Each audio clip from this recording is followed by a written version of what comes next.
είναι φως και σκιά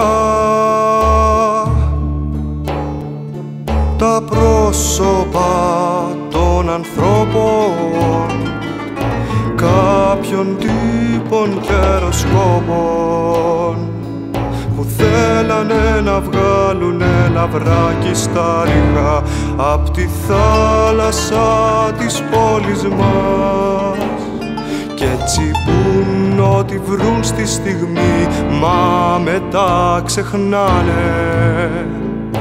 Πες μου που πάνε, τι σκέφτονται και γιατί δεν πονάνε.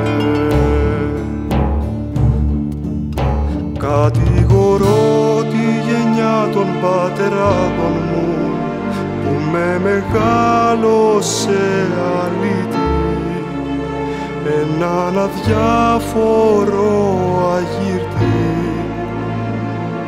που έψαχνε αδιάκοπα λαβράκι στα ρηχά.